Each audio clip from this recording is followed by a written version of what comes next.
What's up, everyone? Welcome back to the channel. I am your host, Nerd Costa Nostra, and this is Reign of Horror. I hope everyone is having a good day today, and if you are already well into your evening, I hope you're having a good evening as well. A couple topics we're going to cover off on today. Going to keep it pretty short, pretty relaxed episode, nothing too crazy, but definitely going to cover off on one in particular topic that did surprise me initially when the news broke that there was going to be a sequel to one of what was the anticipated horror film released this year. And for me, once I saw it, I was vastly disappointed. I mean, leading up to it, I was stoked. I was excited that we were what the premise was for the film. We hadn't seen really anything done from this perspective. And then once I saw it, it just felt like it was just a huge disappointment overall. And then it wasn't long after the film's release that we got news that there was going to be a sequel. And I'm not sure what it must have done well. It must have done well, whether it was whatever limited theater run it had, and it must have done really well on streaming because, again, I was surprised to see it get a sequel announced so quickly. But we will cover off on that one. You might know what I'm talking about, you might not. And we're going to talk about a new documentary, a series that dropped on Netflix recently on a well-known serial killer that I'm sure we all will know or all know of, and I've heard about. And I've already checked it out. I watched it fully through. It's very interesting, especially. I mean, I'm very much I love. That's one thing I do love about Netflix. I will say one thing about Netflix is that they do their documentaries, especially when it comes to like true crime. I think they do them very well. If you haven't seen like the tapes of Ted Bundy or John Wayne Gacy or Jeffrey Dahmer, I mean, some of those, definitely check them out. They are absolutely worth watching. One of the reasons why I think those ones were done very well is they're not a bunch of reenactment type documentaries. You're seeing actual footage that was taken at, whether it's the crime scenes or actual footage of the suspects, of the of any victims that might have survived, giving their interviews, telling their stories. So again, you're seeing what was actually happening in that particular time period. And again, it's not a bunch of just reenactments where you just get a bunch of talkovers, right? You're actually seeing what was taking place at that particular time. So in the one that I recently watched that we'll cover off on, we've already gotten at least one major feature film out of it, which is by David Finch, which is actually an amazing film. And if you probably know where I'm going with it, and who this individual or killer might be, then great. Otherwise, I'm not going to spoil it yet. We'll wait till we get to that topic here at the end of the show. So let's jump right into our first topic for today, which is something that's been this franchise, this IP has been a very hot topic this year. Ever since the release of Alien Romulus and its success, it seems like now there's been this refocus, re-interest in the Alien IP and franchise. So here we have Ridley Scott thinks a sequel to Alien Covenant would be a better choice than a sequel to Alien Romulus. So if you don't already know, they've already announced a sequel to Alien Romulus, and we already have a couple of the main actors and actresses returning, already signed on to do that sequel. However, as we can see from this headline, Ridley Scott produced Alien Romulus, but would rather see a sequel to his movie Alien Covenant than to Fede Alvarez's movie. So last month, 20th Century Studios president Steve Asbell confirmed that a sequel to director Fede Alvarez's recently released Alien Romulus is in the works. So when The Hollywood Reporter mentioned in an article that producer Ridley Scott quote, revealed he's developing a new Alien movie for 20th in the wake of Romulus' success. They're probably talking about that Romulus sequel, even though Scott thinks a better choice would be to make a follow-up to his 2017 film Alien Covenant. Scott told THR, quote, Covenant is the best one for a sequel because it leaves the girl in the cryopod, and Michael Fassbender's killer android David has an alien egg and 2,000 colonists hanging around. It's a perfect beginning, end quote. Interviewer James Hibbert suggested that the next film could be a sequel to both Covenant and Romulus, since both films ended with ships headed to a planet we've never been to. There's no reason those characters couldn't end up in the same place. Scott started the Alien franchise when he directed the 1979 film, then left the series behind for several years. Now he has made it clear that he's trying to take ownership of this franchise and the Blade Runner franchise as well. He said, quote, I made Alien and Blade Runner, but then I moved on. I should have locked them up, as Spielberg would have with Jurassic Park and everything he does, and Cameron has done. Studios paid for them, but there's a way of locking yourself into ownership during the negotiation. I watched Alien 2, 3, and 4 and realized, oh, you just ran that firmly into the ground. Then I went back to former 20th Century Fox chief Tom Rothman and said, listen, there's a way out. We should resurrect Alien with Prometheus. They made $500 million by now, probably $1 billion with all the resales. It's not what happens at the box office, what happens after the box office. Then I went back with Alien Covenant, and that was a big and ambitious and maybe too intellectual to play as well. It still did $250 million, and I still stupidly didn't lock it up. I don't blame me because I'm busy. I blame a couple other people, which is why we parted ways. Scott admitted that Aliens was fun, end quote, and then 3 and 4 just evaporated. So that's pretty much where the article leaves off. The reason I wanted to bring this up again, because one, as someone who's been involved with the franchise as long as he has, obviously he has a bit of remorse, a bit of a bitterness that he didn't take certain actions as some of his peers have taken with their big IPs or their big franchises. And as we saw him quote and say, he obviously isn't a fan of 2, 3, and 4. Don't get me wrong, I'm definitely not a fan of Alien, of Part 4. Now, Aliens, which is the second one, and then Alien 3, I enjoy them both. I know Alien 3 gets a lot of hate for just being a bad movie. I think it has its place. I like the dark eeriness of this prison that's on this planet, and you have this one alien running about, taking out everyone through these very small corridors around these very tight corners, and they're all using like these little flame like torches in order to have any level of light as they try to navigate through these corridors. So for me, it felt like an Alien film. It definitely, again, had that eeriness to it. Was it a perfect story? No. Did they botch? I mean, at the very beginning, when you killed off, 2 of the surviving characters from Aliens, without really any regard to, you went through all that trouble to keep them alive, Hicks and Newt, and then you pretty much just tossed their characters away right at the beginning of Alien 3 that they died in this crash, right? And then Ripley was the only one that survived.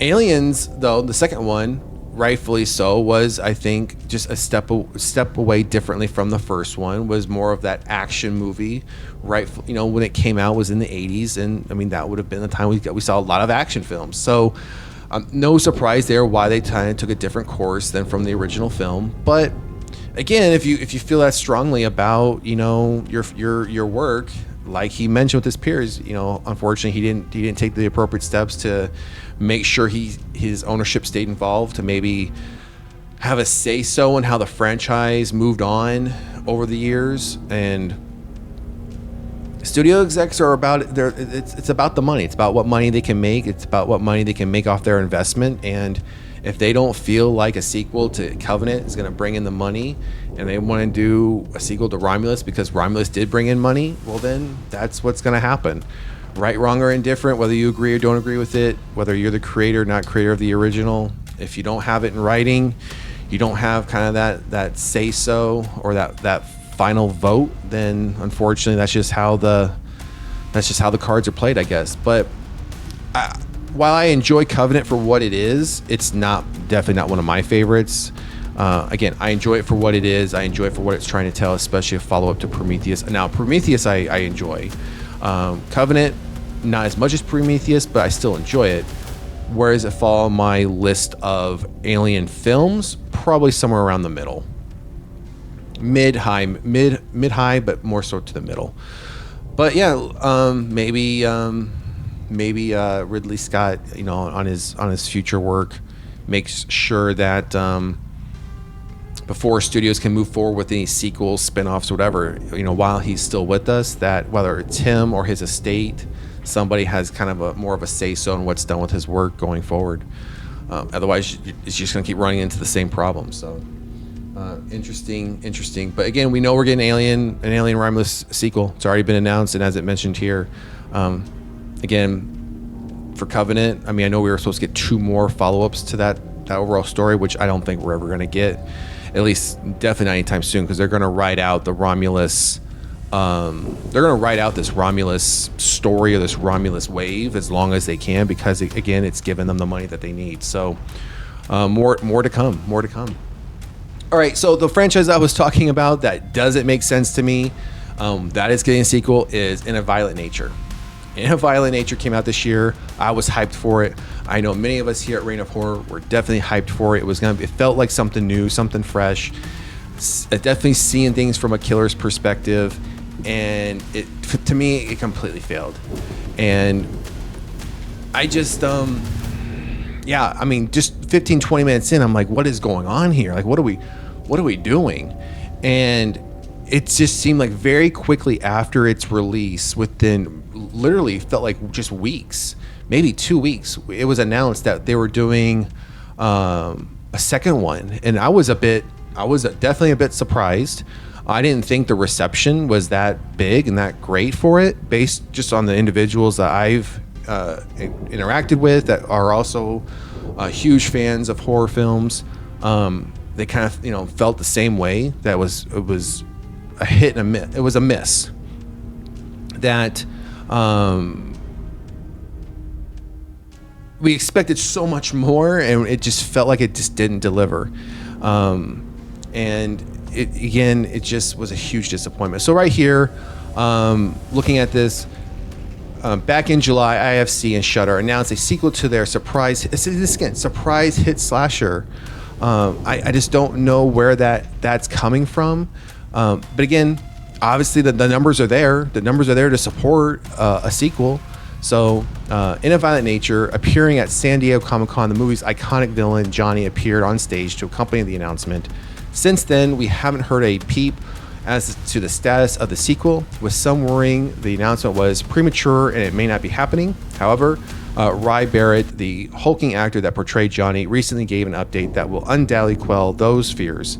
Speaking following a recent convention appearance, BARRETT had the following to say about the status of In a Violent Nature 2. A sequel has been greenlit. I'm just sitting back to wait for the script, because that's the most important part, and Nash is working on it right now. So we're just going to sit back and wait to find out what crazy new stuff he's going to have everybody doing. So we're just excited that it's going to be happening. There we have it. I guess we'll just have to be patient, as the sequel is still on the very early stages of development. So we're just gonna pause there. Script isn't even done, so I think this might be premature. I think we could see where it's been greenlit.